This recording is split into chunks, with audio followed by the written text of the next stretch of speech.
ఆంధ్రప్రదేశ్ రాజకీయాల్లో ఒక దారుణమైన ధోరణి మొదలైంది. రాజకీయం అంటే ప్రజల సమస్యల మీద పోరాటం పోయి కన్నా తండ్రి మరణాన్ని కూడా కుమారుడిపై రుద్దే స్థాయికి దిగజారిపోయే పరిస్థితులు చూస్తుంటే నిజంగా కూటమి ప్రభుత్వం ఎంత భయంలో ఉందో అర్థమైపోతుంది.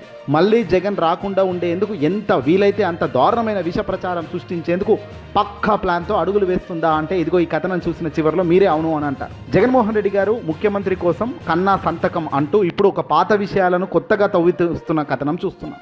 నిజానికి ఇది జగన్ గారిని విమర్శించడం కాదు. అప్పట్లో జగన్ గారి వైపు ఉన్న ప్రజా మద్దతును కన్నా లక్ష్మీనారాయణ గారే స్వయంగా ఒప్పుకోవడం మనం చూసాం.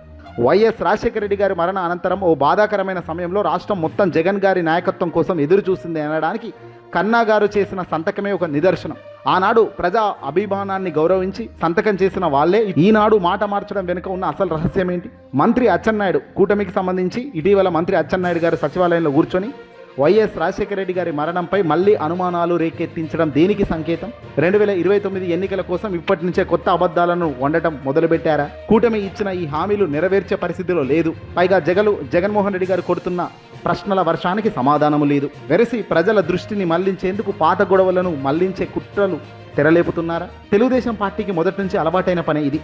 ఒక వ్యక్తిని డ్యామేజ్ చేయడం, ఒక వ్యక్తి పైకి రాకుండా ఉండేందుకు ఎంత వీలైతే అంటూ విష ప్రచారం తనపై రుద్ది కడుక్కుంటాడా లేదా అని చూడడం, అతను ప్రాపర్గా కడుక్కునే పరిస్థితి లేకపోతే అదే అబద్ధాన్ని నిజం అయ్యేలా చూపించే మీడియాలు ఎగబడుతున్న తీరు వెరసి చంద్రబాబు నాయుడు గారు నెగ్గడం, వైఎస్ రాజశేఖర రెడ్డి గారి కుటుంబంతో దశాబ్దాల అనుబంధం ఉన్న నేతలను కూడా ఇబ్బంది పెట్టేలా ఈ రాజకీయం సాగుతూ పోతుంది.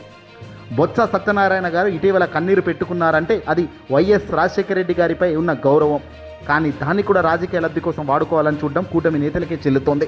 ప్రజలకు ఇచ్చిన సూపర్ 6 హామీల సంగతి ఏమిటి చెప్పే ప్రయత్నంలో కూటమి పెద్దలు లేరు. నిత్యావసర ధరలు నియంత్రణ ఏమైంది అంటే ఆన్సర్ చెప్పే పరిస్థితుల్లో లేదు. ఇవేవి పట్టించుకొని కూటమి ప్రభుత్వం జగన్ గారిపై లేనిపోని ఆరోపణలు రుద్దడం ద్వారా తన కొంపను తానే కూల్చుకునే ప్రయత్నం చేస్తుంది.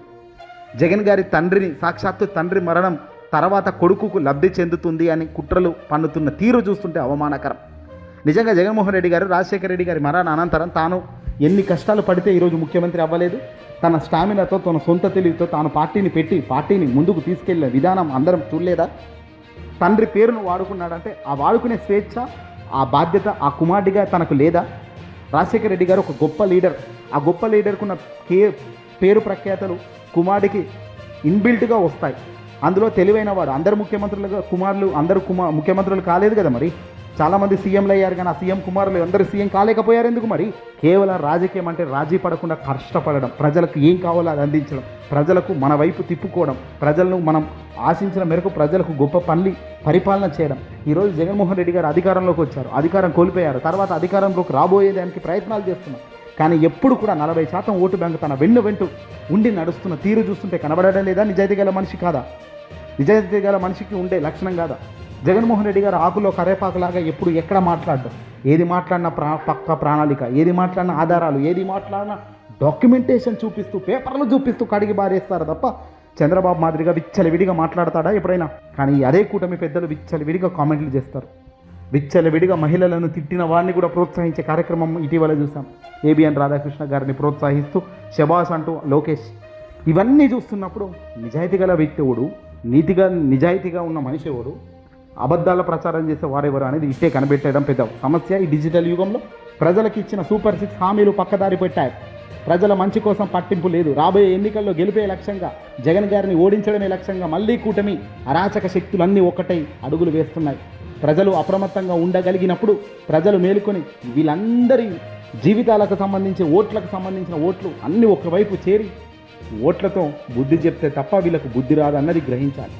ఏదేమైనా జగన్ గారిని ఎన్ని ఇబ్బందులు ప్రయత్నం పెట్టినా ప్రతిసారి ఆయనకు ప్రజల బలం మరింత రెట్టింపు ఉత్సాహంతోనే ముందుకు పోయి ఆయన అఖండ మెజార్టీతో గెలిపిస్తూనే ఉంటారు. బురద జల్లడమే ఎజెండాగా సాగుతున్న ఈ పరిపాలనపై ప్రజలు ఖచ్చితంగా గమనిస్తున్నారు. 2029లో గుణపాఠం రెండూ తప్పదు గట్టిగానే. ప్రజాస్వామ్యంలో ప్రభుత్వాలు ఉండాల్సింది ప్రజల కష్టాలు తీర్చడానికి, ఇచ్చిన హామీలను నెరవేర్చడానికి. కానీ నేడు ఆంధ్రప్రదేశ్లో పరిస్థితి ఏంటి? కూటమి ప్రభుత్వం అసలు అంశాలను పక్కకు దారి పెట్టి అవసరం లేని రాజకీయ రొంపిలోకి ప్రజలను లాగుతున్నారు. నేడు సామాన్యుడు అడుగుతున్న ప్రశ్నలు ఒక్కటే: మాకిచ్చిన సూపర్ 6 హామీలు ఏమయ్యాయి? తల్లికి వందనం నిధుల సంగతి ఏమిటి? అన్నదాత సుఖీభవ కింద రైతులకు అందాల్సిన పెట్టుబడి సహాయం ఎక్కడ పోయింది? నిత్యావసర ధరలు ఆకాశానికి అంటుంటే వాటికి అదనపు చేసే నాదుడే లేక ప్రజలు అల్లాడిపోతుంటే కనీసం చూసేవాడైనా ఉన్నాడా? 15 ఏళ్ల క్రితం జరిగిన విషయాలకు అప్పట్లో ఎవరెవరో సంతకాలు చేశారనే అంశాలను తెరపైకి తెచ్చి దాన్ని రాజకీయం చేయడం దేనికి సంకేతం? ఒక సాక్షాత్తు తండ్రి మరణాన్ని కూడా రాజకీయాలకు వాడుకోవాలని చూడడం అంటే ఇది ఎంతవరకు సమంజసం? ఇదంతా చూస్తుంటే 2029 ఎన్నికల కోసం ఇప్పటి నుంచే ప్రజల మనసులో విషం నింపే ప్రయత్నం మొదలెట్టారు. కూటమి ప్రభుత్వం వైఫల్యాలను కూడా ప్రజల దృష్టిని మళ్లించడానికి ఈ సంతకాలు, ఈ రాజకీయాలు, పాత గొడవలు ప్రధానం. గుర్తుంచుకోండి, ప్రజలు అన్నీ చూస్తున్నారు, గమనిస్తున్నారు. ఎన్ని చేసినా, పాత విషయాలు ఎన్ని దొవినా వాస్తవం ఏమిటి అనేది ప్రజలు చూస్తారో. అవకాశం వచ్చిన రోజు ప్రజలు వేసే ఓట్లతోనే మీకు బుద్ధి చెప్తారన్నది కూడా సత్యం.